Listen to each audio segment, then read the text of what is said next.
the acting roles continue to come. Of course, you're playing Monet on Power on the spinoff, but you also have wrapped Respect, where you played Dinah Washington.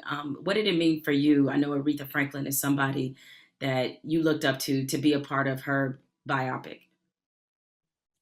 It, I mean, it meant everything. Like it would mean to any female artist to be a part of Aretha Franklin's story and not have to play her, but just because I couldn't have never pulled that off, but just to be in her story, it's amazing. It's everything. Now, one day it's going to be, I pronounced it wrong the first time, it's going to be a biopic about you, Mary, one day. So the natural question is, who would you want to play Mary J. Blige in your movie? I don't know yet. I still haven't seen her yet. I know y'all think y'all seen her, but I haven't. I haven't. She is so much more to Mary than blonde hair and whatever you think the Mary dances. It's so much more to her, and I have not seen her yet. Is it because Aretha said this before she passed, that it was important to her that somebody who can actually sing play her, and it's Jennifer Hudson who's playing her in the major motion picture. Is that something that would be really important to you, that you want a singer playing you?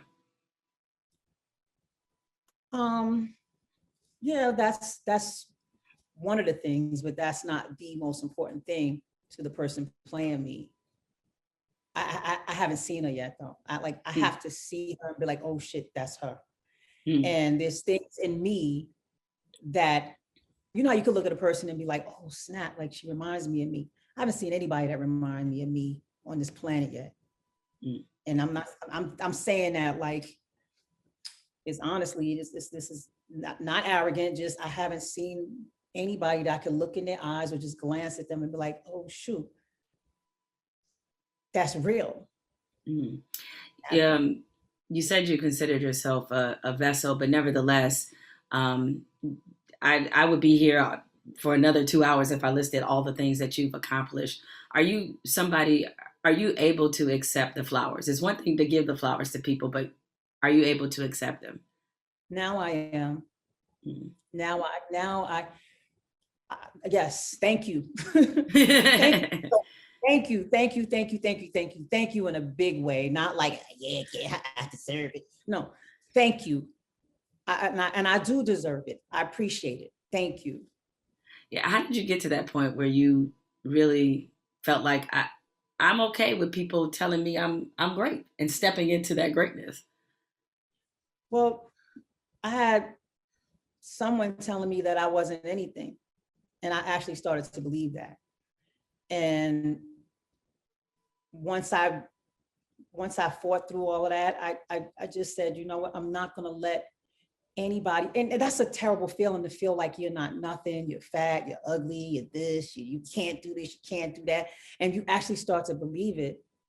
That's a terrible feeling. And that's the feeling I was trying to get away from when I was younger.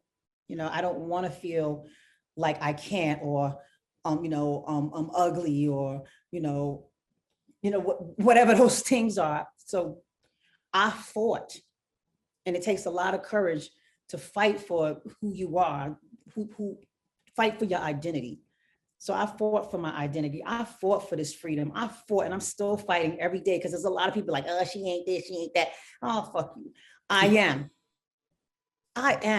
And I say that with conviction, because I have to keep fighting for it. I have to keep fighting for it. And it's not like, it goes away. It's an ongoing process where you got to keep telling yourself, that's a lie. That's a lie. Oh, you're not this. That's a lie. Yes, look around you. I am. I did it. I'm somebody. I'm more than somebody.